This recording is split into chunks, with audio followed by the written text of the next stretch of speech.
Merci beaucoup, Monsieur le Président, de recevoir Jeune Afrique à quelques jours de votre accession à la tête à la présidence de l'Union africaine.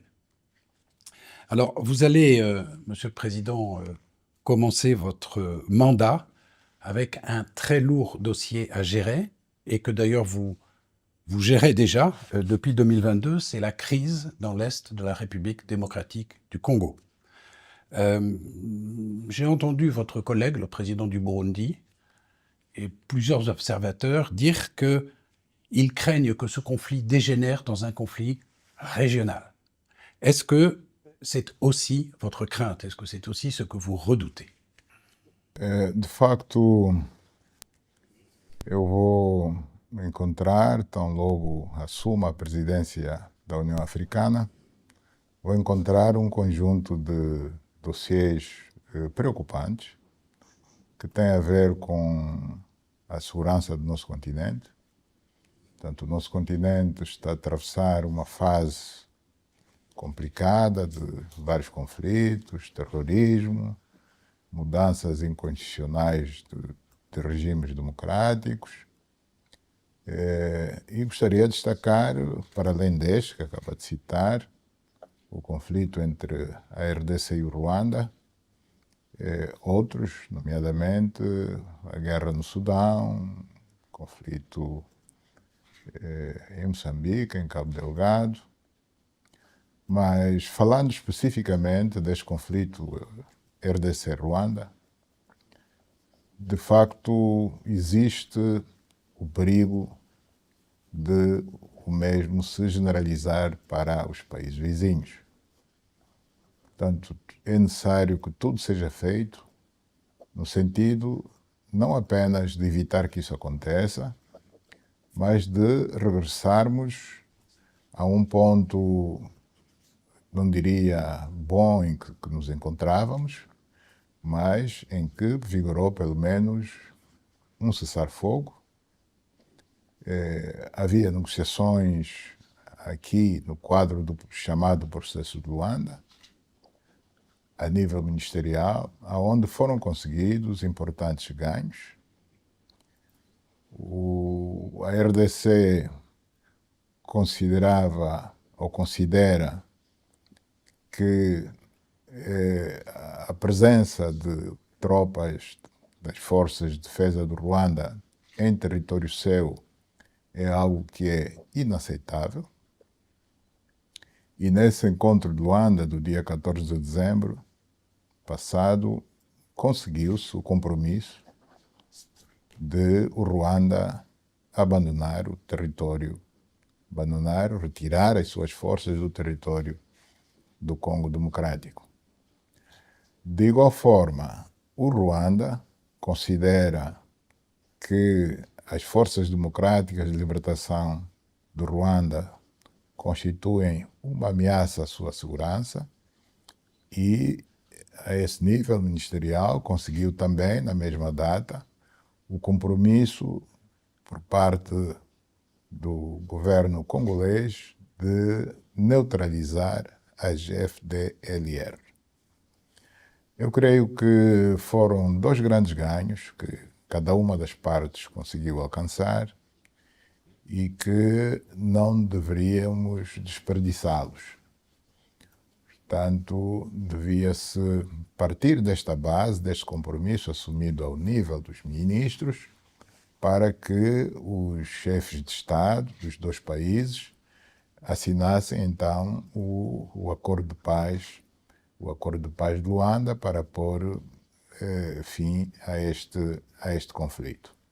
Portanto, eu vou encontrar este dossiê e outros e naturalmente que continuarei a empenhar, embora considere que na minha nova condição de presidente pro tempore da União Africana, não me devo dedicar exclusivamente a um conflito. Para ser mais claro, quero dizer que devia passar o testemunho a um outro país, a um outro chefe de Estado, para ser o medianeiro deste conflito, de formas que o presidente da União Africana se possa dedicar a este, mas também a outros conflitos. Alors, est-ce que ce président à qui vous allez passer le flambeau, ça peut être par exemple le président William Ruto? Bom, eu prefiro não citar nomes porque não será uma indicação minha. Temos que, primeiro tem que haver países e chefes de Estado que se disponibilizem para tal, tem que haver vontade e a decisão, portanto, será tomada a nível da União Africana e nunca por uma simples indicação minha. Alors, il y a une chose qui est nouvelle dans la position de l'Angola, c'est que pour la première fois, vous avez explicitement dit dans un communiqué que les troupes du Rwanda étaient en République démocratique du Congo. Vous avez demandé le départ des troupes rwandaises du Congo. C'est nouveau, ça. Não é novo, porque as próprias autoridades ruandesas publicamente admitiram a presença das suas tropas em território da República Democrática do Congo, em mais do que uma ocasião. Para além das informações que nós temos, que as Nações Unidas têm, até de números estimados de quantos soldados ruandeses estarão em território congolês, o próprio chefe de Estado ruandês, portanto, publicamente, mais do que uma vez, ele próprio admitiu, sim, que tem tropas em solo congolês. Il a dit « je ne sais pas ». To CNN, in an interview, President Kagame said, I don't know. Digo eu, quando digo disse, ao longo do tempo, não estou a me referir especificamente a uma entrevista que ele terá dado muito recentemente, estou-me a referir a um passado recente. E a delegação ministerial ruandesa, ao aceitar assumir o compromisso a esse nível ministerial, estou-me a referir, da retirada das forças de defesa do Ruanda do território congolês, está a aceitar que elas estão lá. Caso contrário, nem seria assunto de conversa. Portanto, se diz, nós aceitamos, vocês congoleses assumem o compromisso de neutralizar as FDLR e o Ruanda assume o compromisso da retirada das suas forças de defesa. Portanto, isso é tão claro quanto a água, né? Alors, il y a un autre problème. Vous avez parlé des FDLR, mais il y a autre problème. C'est le M23. Est-ce qu'il faut, selon vous, négocier avec le M23? Est-ce que le M23 fait partie de la solution? Est-ce qu'il faut parler au M23? Le gouvernement de Kinshasa considère terroriste, et le M23 est composé de Congolais. Donc, est-ce qu'il faut parler avec le M23? Négocier.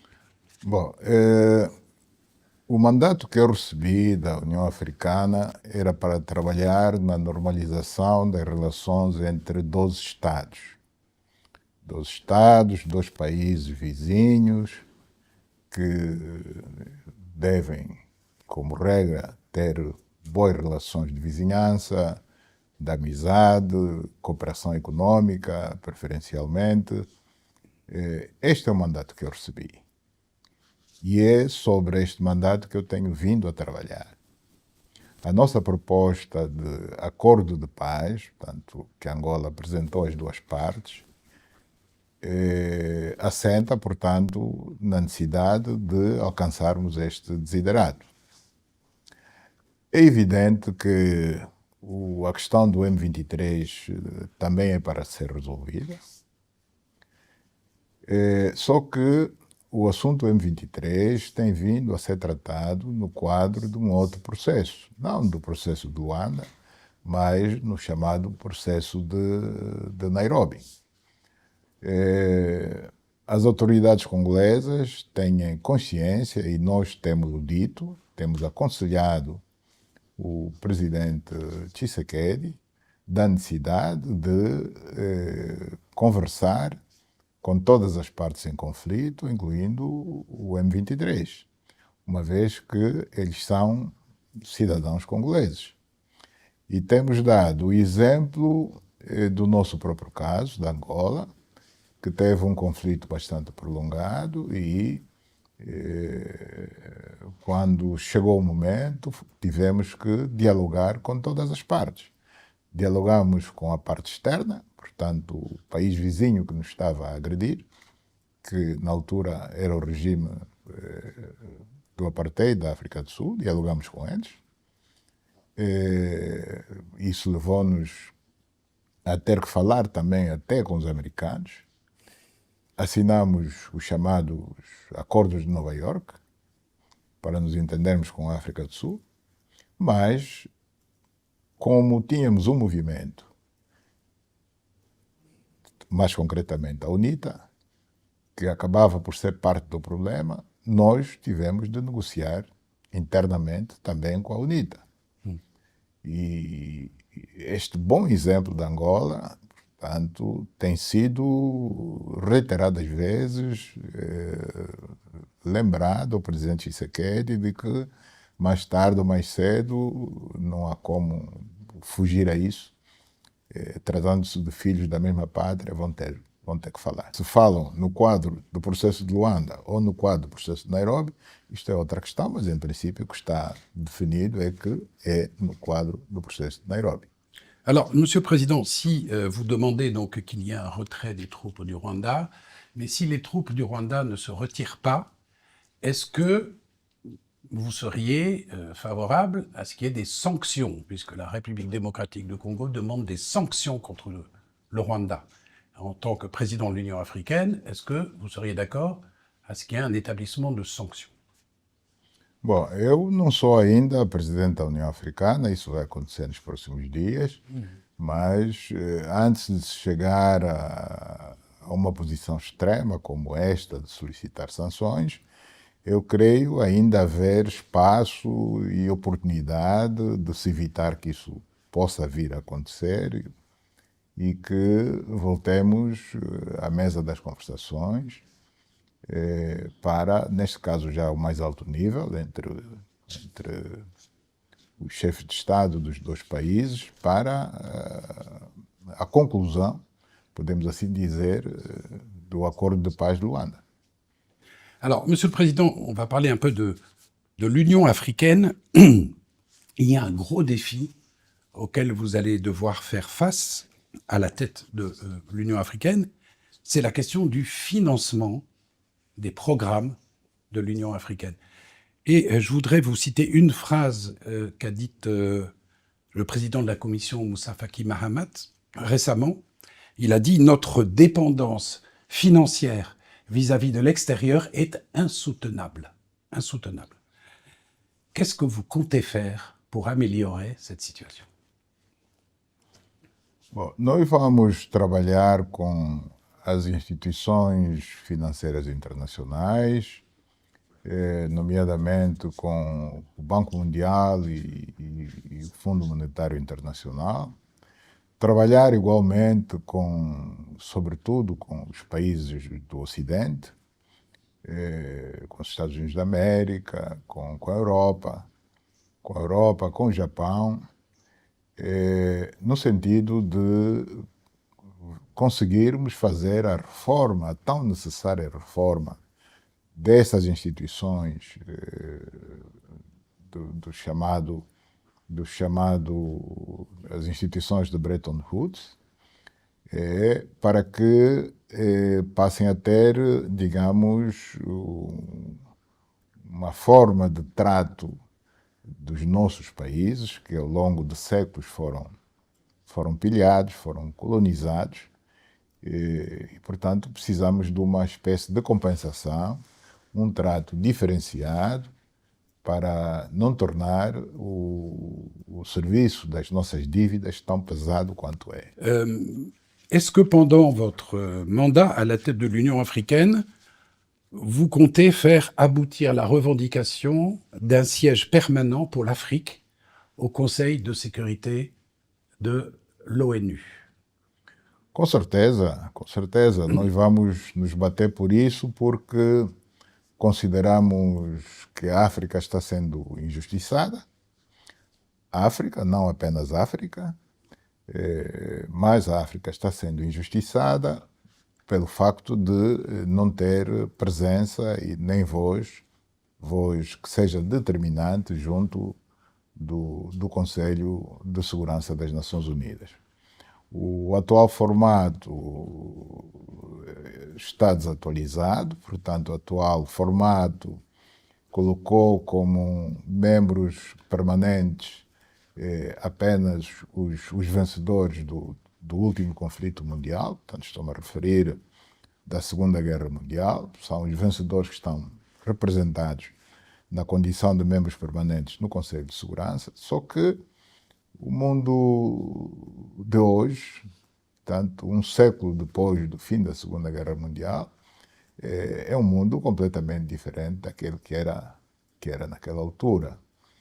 Portanto, é preciso que outras regiões do nosso planeta estejam também representados e desta forma poderem melhor defender os seus interesses. Portanto, isto é uma questão pela qual nos vamos bater. Eu recordo-me que na reunião, na Cimeira Estados Unidos da América-África, que teve lugar em Washington, D.C., houve na altura a promessa dos Estados Unidos da América de ajudarem a desbloquear esta situação, esta reivindicação antiga do continente africano. Nós continuamos à espera que os Estados Unidos da América, que têm um papel determinante, portanto, não só ouça o nosso clamor, mas que dê passos concretos para que realmente isso venha a acontecer. Monsieur le Président, l'Angola est un pays membre actif de la Commission climat du bassin du Congo. Est-ce que, en tant que président de l'Union africaine, vous voulez plaider pour que les services que ce bassin du Congo rend à toute l'humanité aient une juste rémunération? Sim, não apenas por sermos parte, mas porque, de facto, esta bacia contribui de forma considerável para a melhoria do clima mundial, da luta contra as alterações climáticas, que é um tema do dia hoje em praticamente todas as conferências internacionais, uma vez que a ameaça dessas alterações climáticas é cada vez mais evidente, com danos visíveis todos os dias e em praticamente todos os continentes. Portanto, temos que levar isto muito a sério e quer o Amazonas, quer a bacia do Congo,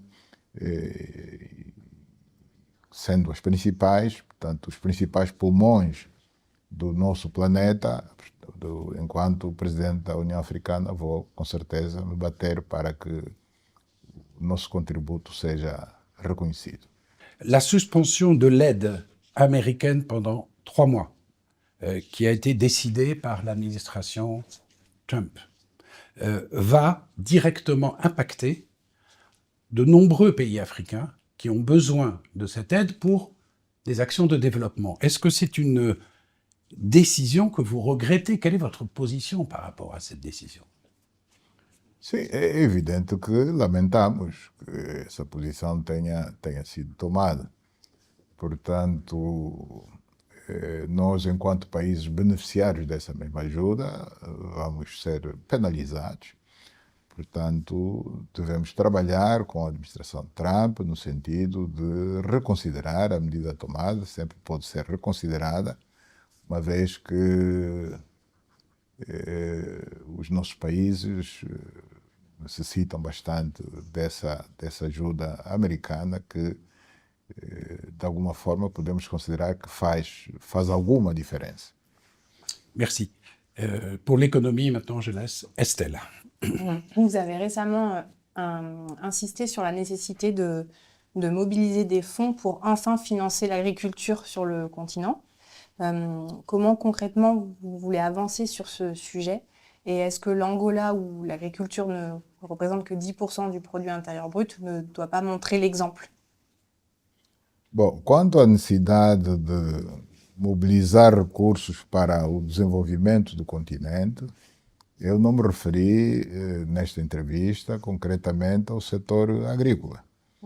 É evidente que o continente africano é um continente essencialmente agrícola, os nossos países são essencialmente agrícolas, mas nós, para darmos o salto e começarmos a falar realmente em desenvolvimento, precisamos de recursos para desenvolver infraestruturas viárias, portanto, rodoviárias, caminhos de ferro, infraestruturas energéticas, produção de energia e transportação dessa mesma energia de países que a produzam para outros países que necessitem, para darmos o salto necessário da industrialização do nosso continente. Portanto, nós temos a ambição de algum dia vermos o nosso continente, os países do nosso continente industrializados, porque de facto só a indústria desenvolve, só a indústria, ou sobretudo a indústria, dá as oportunidades de emprego de que a nossa juventude está a necessitar. Pour rester sur les thèmes économiques et se centrer sur l'Angola, la diversification de l'économie angolaise est un objectif depuis des années. A-t-elle progressé depuis votre arrivée au pouvoir en 2017? Sim, os progressos são visíveis. De 2017 para a presente data, portanto, em termos de diversificação da nossa economia, a economia não petrolífera hoje contribui mais para o produto interno bruto do nosso país do que há uns anos atrás. Mesmo assim, não estamos satisfeitos ainda. Portanto, não está tudo feito. Vamos continuar a trabalhar para que esta diversificação seja cada vez mais ampla, mais profunda, até o ponto em que o produto interno bruto petrolífero passe para segundo plano. Portanto, este é a nossa meta, o nosso objetivo. Fazer com que o contributo do setor petrolífero no produto interno bruto passe para segundo plano. Pour autant, l'économie reste encore très dépendante des hydrocarbures. Est-ce que vous craignez une nouvelle baisse des cours du pétrole en raison de la politique énergétique de l'administration Trump? Bom, os países não devem ter medo, os países devem estar atentos ao que se passa no mundo, aquilo que pode ter impacto na sua economia e prepararem-se para o pior. Portanto, isto é uma preocupação de todos os governos do mundo, estarem sempre preparados para o pior cenário. Portanto, nós estamos a nos preparar para este cenário. Não seria a primeira vez a acontecer. Nós já tivemos situações em que o preço do barril de petróleo esteve abaixo de $30. Sobrevivemos e não tínhamos tanta diversificação. Portanto, se voltar a acontecer, também vamos sobreviver, se calhar melhor do que antes. Não temos que ter medo. Temos é que trabalhar para contrariar, digamos, esta adversidade que pode acontecer.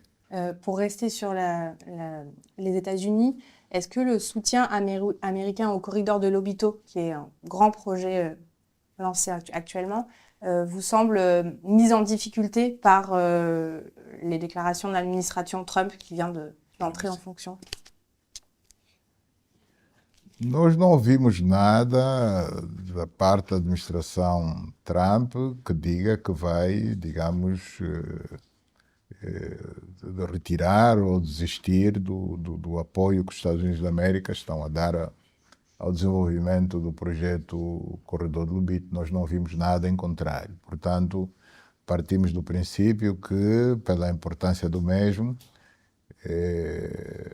os Estados Unidos da América vão continuar engajados neste projeto.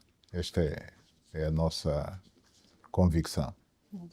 Pour rester sur les questions économiques, vous avez hérité d'une dette extérieure qui a absorbé l'an dernier plus du quart des recettes de l'État.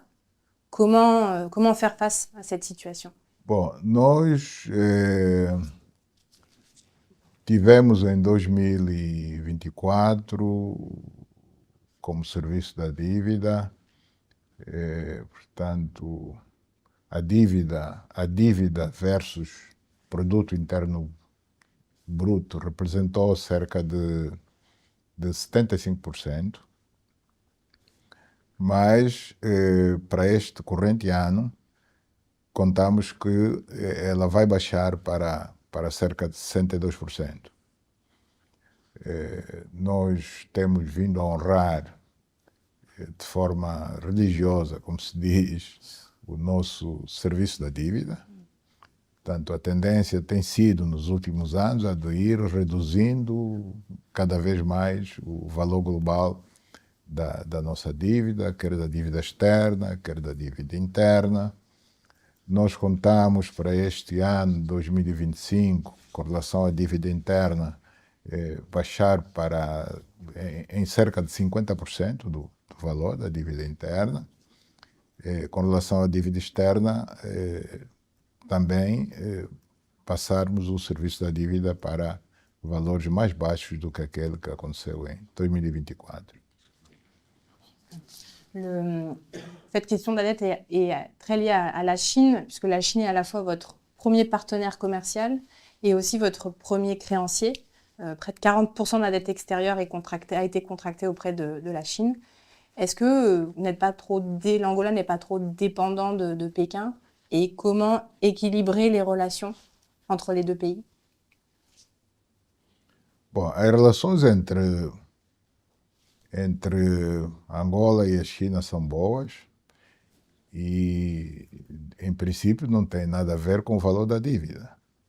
Portanto, nós contraímos a dívida China por necessidade que o país teve de reconstrução. Como sabe, quando terminou a guerra em 2002, o país estava muito destruído. Precisávamos de reconstruir, sobretudo, as infraestruturas. E infraestruturas são caras.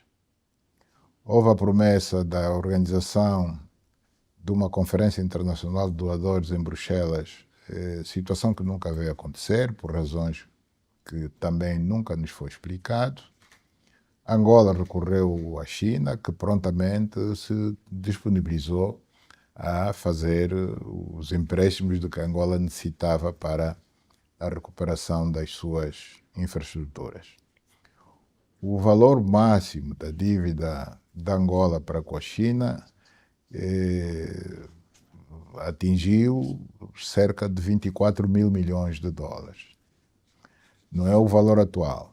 Portanto, nesses anos, nós conseguimos baixar para o valor atual, que cifra-se em 14,9 mil milhões de dólares. Este é o valor atual da dívida da Angola para com a China.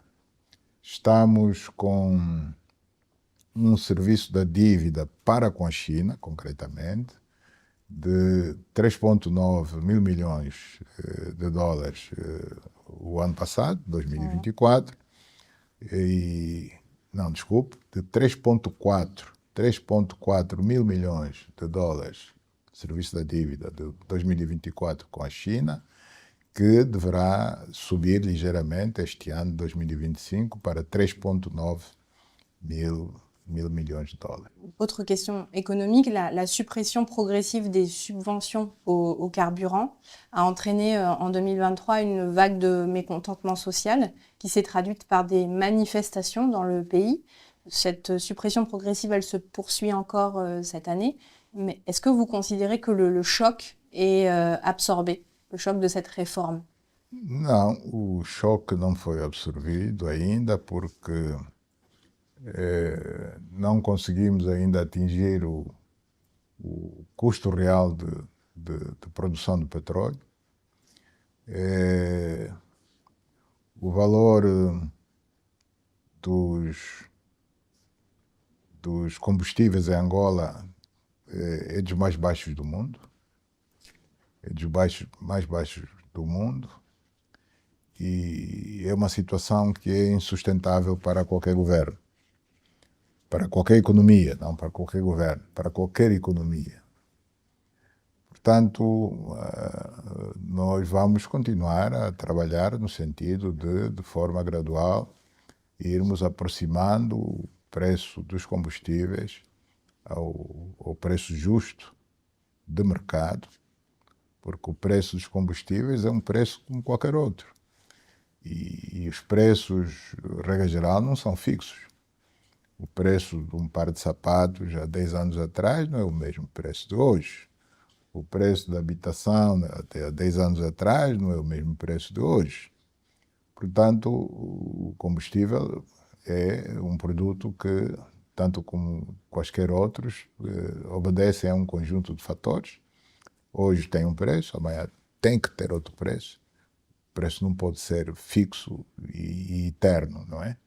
Depuis votre arrivée au pouvoir en 2017, vous avez lancé une croisade contre la corruption.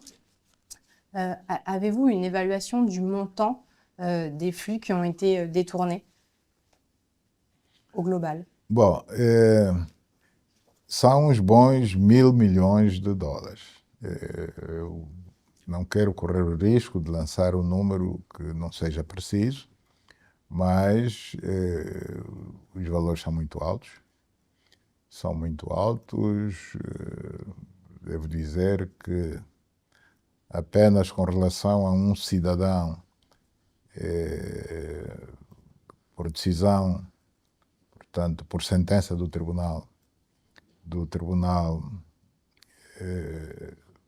os bens desse cidadão revertem todos a favor do Estado, portanto, bens financeiros, materiais, e esse cidadão tem, fora do país, até aqui, o que foi descoberto e comprovado, nada mais, nada menos do que 900 milhões de euros. Uma só pessoa. Uma só pessoa, portanto, e há várias pessoas envolvidas nesses casos de corrupção, que estão a contas com a justiça. Já conseguimos recuperar alguns valores. Logo no início do meu primeiro mandato, conseguimos recuperar 500 milhões que estavam num banco britânico. Conseguimos recuperar 2.000 milhões que estavam também num banco britânico. Com esses 2.000 milhões, nós podemos construir muitas infraestruturas a nível local, a nível municipal, no quadro de um programa que consideramos, ou melhor, chamamos de PIM, portanto, Plano Integrado de Intervenção dos Municípios. Portanto, fizemos escolas, unidades hospitalares, enfim, outras importantes infraestruturas sociais a nível local. Portanto, numa palavra, o valor é grande. Só nesses dois casos concretos já temos 500 milhões, 2.000 milhões e mais quase 1 bilhão. Mais 1.000 milhões. À date, et selon les derniers chiffres qui ont été communiqués, ce sont 7,6 milliards de dollars qui ont été récupérés. Est-ce que cette somme, elle n'est pas faible par rapport à la valeur, à l'ampleur en fait des flux qui ont été détournés. De facto, este número é inferior porque nós temos a percepção de que muito mais descobertas vão ser feitas. Portanto, cada dia, quando menos esperamos, descobrem-se mais casos em paraísos fiscais. Temos tido alguma colaboração de alguns países, lamentavelmente não de todos, mas de alguns países temos tido uma boa colaboração, portanto eu acredito que esse valor ainda vai acabar por subir. Cette lutte contre la corruption a été parfois critiquée pour sa sélectivité, visant principalement la famille dos Santos et ses proches. Qu'est-ce que vous pouvez répondre à cela? Isso é especulação alimentada pelos visados ou pessoas próximas dos visados, mas se eu citar os casos de entidades que estão a contas com a justiça, então diremos que a família dos Santos é composta por milhões de pessoas. Não sei se me está a entender. Agora mesmo está a decorrer um caso de corrupção na Agência Geral Tributária do Ministério das Finanças. São familiares do presidente dos Santos? Não são. O ex-ministro dos Transportes teve um processo na Justiça. É familiar do presidente dos Santos? Não é. O caso que eu acabei de citar agora, dos 900 milhões que estão na Suíça, o detentor desses recursos é familiar do presidente dos Santos, não é? Então, é uma acusação sem fundamento e que procura dizer que é uma perseguição por razões políticas. Nós não entendemos porquê. O presidente dos Santos não nos fez mal a ponto de nós perseguirmos a família. E que quando são os tribunais a ditar sentenças, as sentenças são indiscutíveis. Portanto, a única forma de se contestar a sentença de um tribunal é a parte lesada, com os seus advogados, recorrerem junto das instâncias de recurso. E as instâncias de recurso dirão se as sentenças foram justas ou não foram justas. Portanto, quem está sentado em frente a um tribunal com a toga preta, no caso de Angola é preta, não é um político, é um juiz. Não é o presidente da República que está lá sentado, não é nenhum ministro. Quem está a exercer aquela função de juiz, do júri, não é uma pessoa, é um júri. Esse júri não é composto por pessoas nomeadas por despacho, pelo presidente da República ou por qualquer outro político. Então, as sentenças nunca são políticas, as sentenças são baseadas na justiça, no Código Penal, e já temos tido casos de suspeitos de corrupção que chegam até o tribunal e são absolvidos. Então, se foi absolvido é porque o tribunal, que é o único órgão competente em dizer se houve crime ou não houve crime, concluiu, para aquele caso concreto, de que, embora tivesse havido a suspeição, mas nada se prova. Portanto, já houve casos desses. Vous avez récemment gracié le fils de votre prédécesseur, José Filomeno dos Santos. Est-ce que sa demi-sœur Isabel dos Santos pourrait bénéficier du même pardon si elle revenait en Angola? Não me fale de casos concretos. Bom, primeiro é que o indulto só é dado a quem já foi julgado e condenado. Portanto, a resposta, creio que está clara. Quem não foi julgado nem condenado, não se pode sequer falar de indulto, de perdão, de amnistia. Só é indultado, só é amnistiado quem foi julgado e condenado e depois de cumprida uma boa parte da pena que lhe foi atribuída. Não pode ser julgado hoje e amanhã amnistiado ou indultado. E são regras universais de qualquer país démocratique du monde. Alors, Monsieur le Président, on va parler un petit peu de politique intérieure. Les prochaines élections en Angola, c'est pour 2027, donc je vais parler des précédentes, celles de 2022, qui ont été quand même des élections un peu difficiles pour le MPLA. Le MPLA a perdu beaucoup de voix, le MPLA a perdu des sièges au Parlement par rapport aux élections de 2017. À quoi est-ce que vous attribuez ce recul, ce retrait du MPLA? Bom, o MPLA não perdeu as eleições. O MPLA obteve mais de 51% de votos, no geral, e é normal que perca num município, perca numa província. Mas o que conta para ser governo é o resultado definitivo, geral, global. Portanto, o MPLA ganhou com esses mais de 51% obtidos, legitimidade suficiente para governar como se tivesse tido 75%. Não tem diferença. Você ganha com 75%, tem legitimidade para governar. Ganha com 51%, 52%, 53%, tem exatamente a mesma legitimidade. Nós temos visto, pelo mundo fora, particularmente na Europa, os mesmos que às vezes procuram insinuar que nós não ganhamos o suficiente para governar. Até insinuam que devíamos fazer coligação com o segundo classificado para podermos ter paz e governar em paz. Nos países deles, esses mesmos, nos países deles, eles governam sem sequer atingirem 30%. Com menos de 30%, eles são governo. E não admitem que alguém de fora lhes diga que você não tem legitimidade suficiente para governar. No entanto, ele nem chegou a 30%.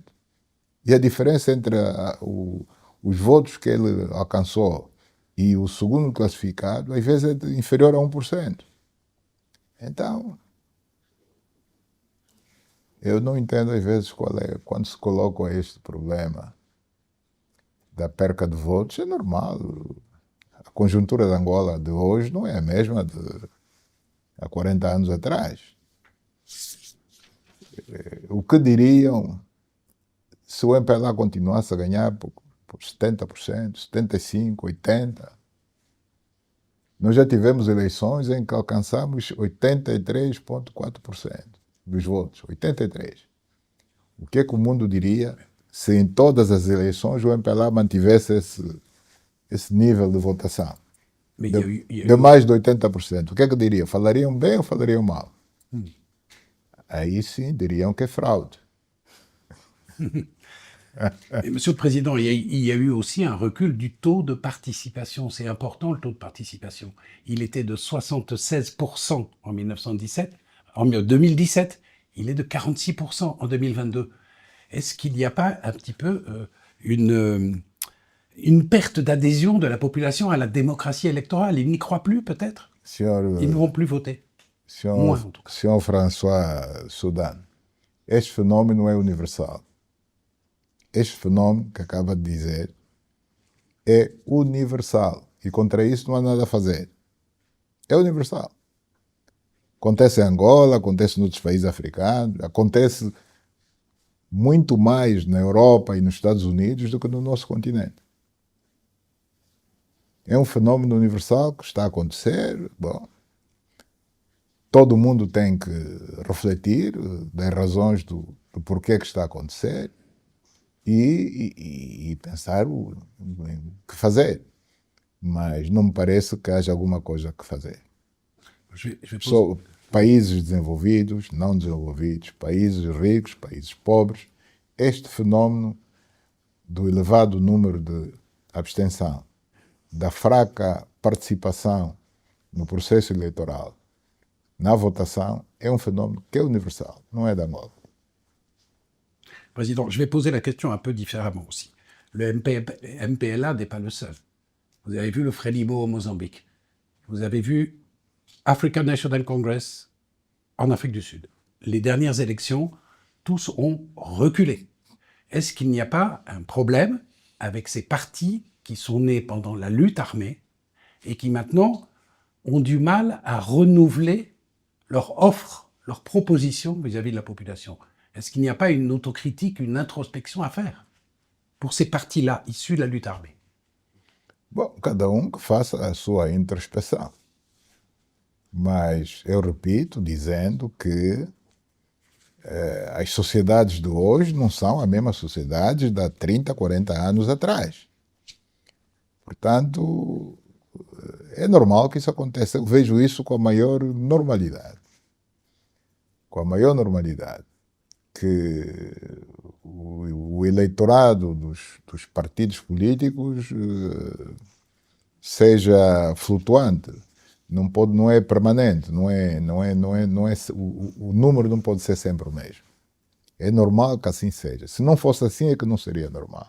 Isso acontece com todos os partidos, não apenas os das lutas de libertação. Acontece com todos os partidos no mundo. Alors, Só assim se compreende que haja alternância, não é?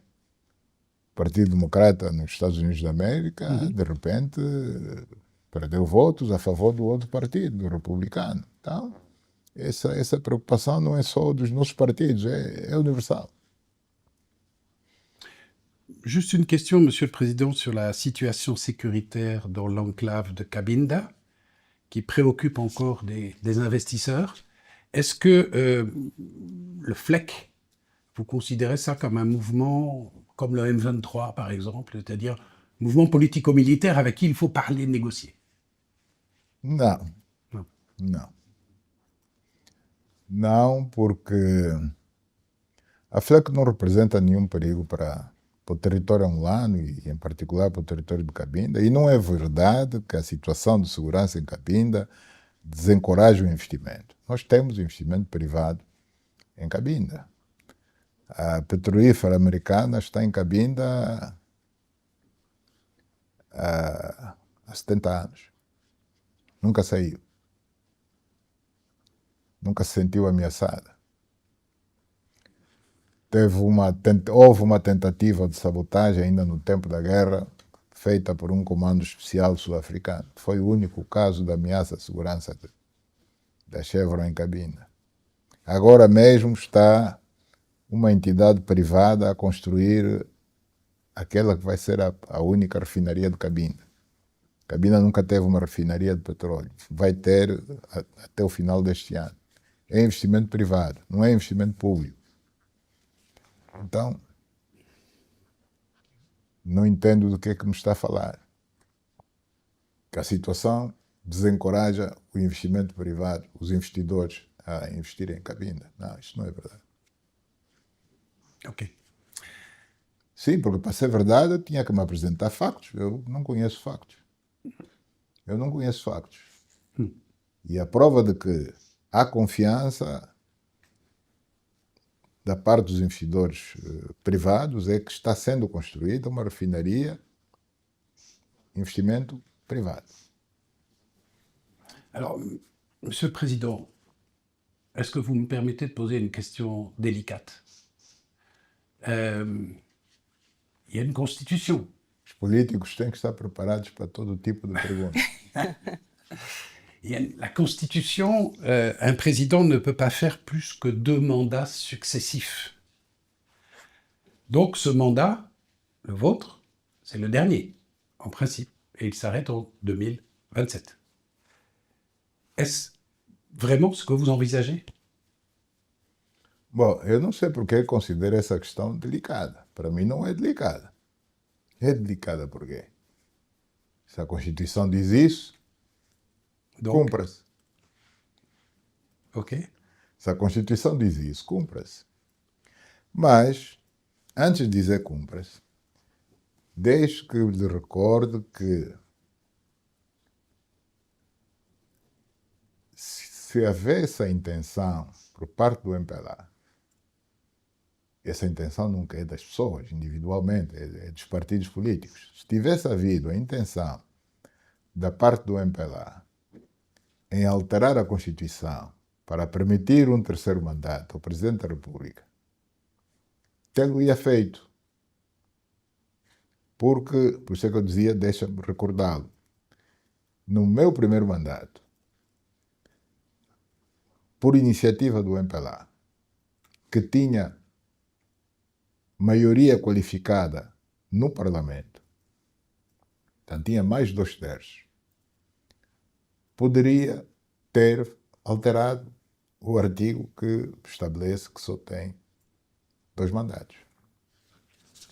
Teve essa possibilidade. A iniciativa de mexer na Constituição naquela altura foi nossa. Mexemos em tudo o resto, não tocamos neste quesito da limitação dos mandatos em 2. Fala-se aí muito, porque quer terceiro mandato. Tê-lo-íamos feito. Teríamos mudado ali, não haveria milagres a fazer. Ninguém conseguiria impedir que essa alteração fosse feita. Ninguém. Porque o MPLA, naquela altura, tinha a maioria qualificada de 2/3 no Parlamento. Portanto, tinha, como se costuma dizer na gíria, tinha a faca e o queijo na mão. E nós não usamos a faca para cortar o queijo na medida dos nossos interesses. Se tivesse havido esse interesse de fazer com que o Presidente da República tivesse mais que 2 mandatos. Est-ce que vous avez déjà, pour vous-même, pensé à un profil de successeur? Sim, com certeza que já. Não seria normal não fazer. Já pensei. E, em termos muito gerais, o que eu devo dizer é que o perfil do meu sucessor deve ser alguém que venha a servir o país igual ou melhor do que eu estou a fazer. Alguém que faça o que eu estou a fazer, mas de preferência que faça ainda melhor do que eu estou a fazer. Et que comptez-vous faire vous-même après 2027? Continuar a servir o país. Comment? Continuer à servir le pays. De várias formas. Servir o país não é preciso ter funções adquiridas por via de uma eleição, adquiridas por via de uma nomeação. Como patriota que sou, e enquanto tiver saúde, de certeza que vou continuar a servir o meu país da melhor forma que puder. Ok, pose la question. Falando, escrevendo, estarei a contribuir para o engrandecimento do meu país. On est 23 ans après la fin de la guerre civile en Angola. Est-ce que pour vous, la réconciliation nationale, elle est achevée? Et est-ce que l'UNITA est devenue un parti comme les autres? A reconciliação nacional é um processo contínuo que não tem data de arranque e data de fecho. Ou melhor, data de arranque teve, mas não tem data de fecho. A reconciliação é um processo que é permanente. Daqui a 50 anos ainda vamos estar a falar na reconciliação. Isso aconteceu com outros países, portanto é um processo que é contínuo. É evidente que à medida que os anos vão passando, talvez não haja tanta necessidade das pessoas falarem em reconciliação, mas ela, mesmo subtilmente, sem as pessoas darem conta, vai continuar a acontecer. E Angola não tem razões de queixa com relação a esse nosso processo. Não tem grandes razões de queixa com relação a este nosso processo de reconciliação, sobretudo pelo facto de, em 23 anos, o país não ter voltado às armas. O país não voltou à guerra. Nem tudo foi uma perfeição nesses 23 anos, mas o simples facto do país não ter voltado às armas já é razão suficiente para nos darmos por felizes, porque também não há sociedades onde não haja, às vezes, a necessidade de alguém falar mais alto, de alguém dizer você está errado. Todas as sociedades têm coisas, algum tem sempre algo a apontar o outro, não é? Mas desde que isso não leve a extremos, sobretudo ao retomar das armas, temos que nos sentir felizes por isso. Alors, vous avez, Monsieur le Président, présenté des excuses officielles de l'État pour les victimes de la répression de la tentative de putsch de Nito Alves en 1977. Est-ce que c'est suffisant pour régler les comptes, solder les comptes du passé? Jean-François Soudan, o pedido de desculpas não foi apenas e concretamente com relação ao 27 de maio. Portanto, a minha declaração é pública, escrita e voz e imagem. Portanto, eu pedi desculpas e o perdão dos angolanos pelas vítimas de todos os conflitos que se abateram sobre a nossa terra, o nosso povo, desde a proclamação da nossa independência. E é óbvio que, entre esses conflitos, um dos que mais visibilidade teve foi, sem sombra de dúvidas, o 27 de maio, mas não só. Houve a história das mortes desnecessárias na Jamba, em que pessoas foram atiradas para a fogueira, com público a assistir, público forçado a assistir, até obrigados a alimentar as chamas da fogueira, indo buscar lenha. Houve outras mortes de figuras tanto nacionais fora do quadro do 27 de maio. Quando digo mortos, assassínios, não é? Porque morrer, uma pessoa pode morrer de um paludismo. Não estou-me a referir a isso. Estou-me a referir a assassinatos políticos, com pendor político de figuras como Tito Xingun, João Wilson dos Santos, para citar apenas esses. Portanto, é com relação a tudo isso que eu entendi que devíamos pôr uma pedra por cima disso e começar uma nova página. A estes conflitos está ligada a necessidade de o Estado, que é a única entidade que tem essa capacidade, evidentemente que com a colaboração da sociedade civil, porque sem ela também o Estado não pode fazer tudo, encontrar-se, portanto, fazer um investimento no sentido de se localizar os restos mortais dessas mesmas vítimas dos tais diferentes conflitos. Isso leva tempo, mas está sendo feito. Começou a ser feito e está sendo feito. Já houve alguns casos de sucesso, em que o DNA das ossadas coincide com o DNA dos familiares mais diretos. Esses restos mortais, essas ossadas foram entregues às famílias, realizaram-se funerais condignos, as famílias sentiram-se aliviadas, só que o número é tão grande que o Estado não pode parar. Portanto, esse trabalho da Civicop, que é a comissão que foi constituída para tratar deste assunto, tem que ter continuidade e está a continuar a trabalhar. Das informações que tenho, creio que muito brevemente mais ossadas serão entregues a familiares de algumas das vítimas.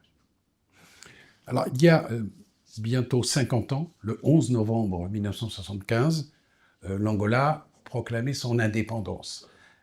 Est-ce que vous-même, président João Lourenço, vous vous souvenez de ce que vous faisiez ce jour-là? Comment vous avez vécu vous-même ce jour-là? Vous étiez où?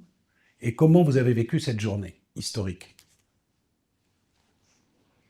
Bom, eu passei o dia, a transição do dia 10 para o dia 11 de novembro de 1975, na província de Cabinda, numa unidade militar. Portanto, é onde eu me encontrava e na altura estávamos a enfrentar a ameaça de uma invasão externa a partir do território do então Congo, do então Zaire, hoje República Democrática do Congo. Portanto, a ameaça foi não apenas aqui na periferia de Luanda, em que os invasores chegaram até Kifangondo, onde foram aniquilados e tiveram que recuar, como na província de Cabinda também.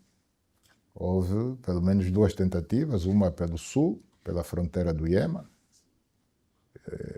onde nós estávamos, onde a nossa unidade estava, e enfrentou o avanço das tropas de Mobutu, como também pela parte leste de Cabinda, em direção a Subantando, onde também foram aniquilados e tiveram que recuar.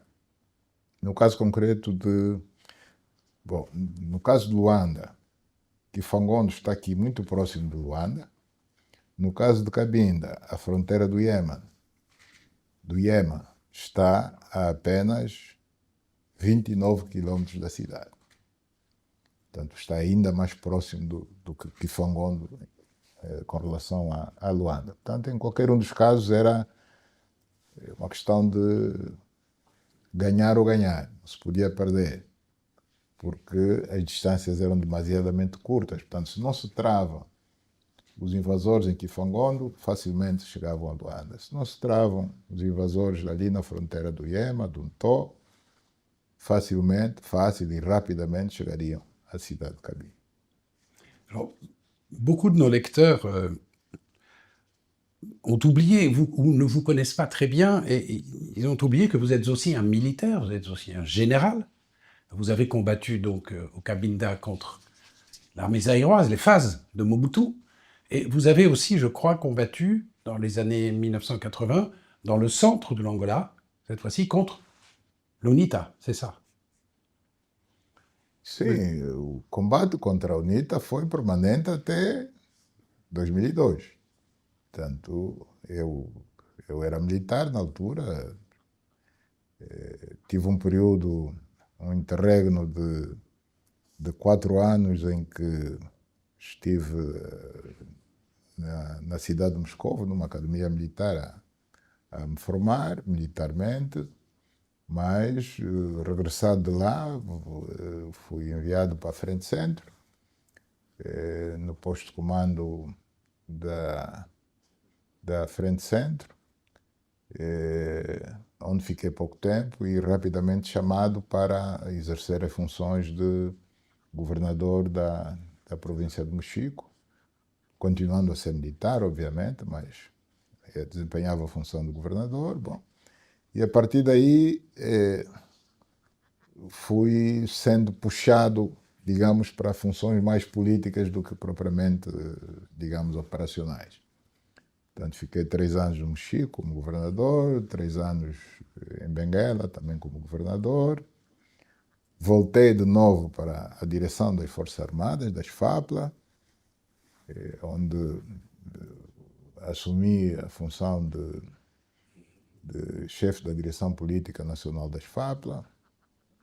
Portanto, digamos que era o braço político do Exército, onde também fiquei pouco tempo, fui imediatamente puxado para a direção do partido e aí, tanto como secretário para a informação primeiro, depois secretário-geral do partido, primeiro vice-presidente da Assembleia Nacional. Bom, a minha vida esteve sempre repartida entre funções militares, funções políticas Mais vous vous considérez toujours comme un militaire? Parce qu'on dit que quand on porte une fois l'uniforme, on le Sim, porte com pour la vie. certeza. Sim, com certeza que somos. Com certeza que me considero. Militaire. Bom, é verdade que General. ainda fui ministro da Defesa durante 3 anos. Essa foi a minha última função antes de concorrer a Presidente da República. Alors, sur votre page Wikipédia, il y a 2 loisirs qui sont signalés pour vous, que vous vous reconnaissez. D'abord, équitation, hippisme, et les échecs, chess. Est-ce que c'est toujours vrai? Sim, com certeza. Só que, pronto, a equitação não se pode fazer no palácio. Então, é muito mais difícil. Xadrez ainda jogo, mas também o xadrez exige tempo. Oui. E um dos grandes inimigos desta função de Presidente da República é o tempo, é gerir o tempo. Como gerir o tempo? O tempo é sempre escasso. É sempre escasso. Então, La politique, c'est un jeu d'échecs, non? sim, ela em si é. Sim, com certeza. Il y a beaucoup de... Sim, Ça se ressemble. são da mesma família. Monsieur le Président, ça va être la dernière question. Vous allez être le premier chef d'État angolais à présider l'Union africaine, puisque même à l'époque de l'organisation de l'unité africaine, il n'y a pas eu de président angolais. Pour vous, c'est un motif de fierté, je pense, et aussi un motif d'interrogation. Est-ce que vous serez le président qui a réussi à redonner efficacité et crédibilité à l'Union africaine? Le challenge était énorme. Não se pode chegar a essa conclusão quando eu nem sequer ainda assumi, não é? Portanto, esta análise, esse julgamento, podemos assim dizer, positivo ou negativo, só deve ser feito daqui a um ano, quando eu deixar de ser presidente temporário da União Africana. Portanto, eu acho que é cedo. Que constitui para mim um motivo de orgulho, obviamente que sim, que constitui, mas a presidência da República dos países tem dessas coisas.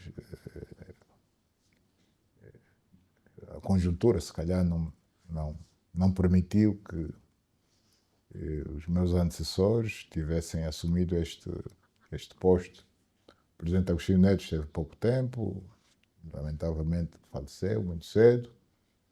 O presidente José Eduardo dos Santos teve que, ao longo de muitos anos, enfrentar a agressão externa a Angola, portanto, a agressão sul-africana e mesmo o conflito interno com a UNITA. Portanto, não podemos dizer que eu sou melhor que os outros por isso, não. Eles fizeram a parte deles, cada um, na época em que desempenharam as funções do Presidente da República.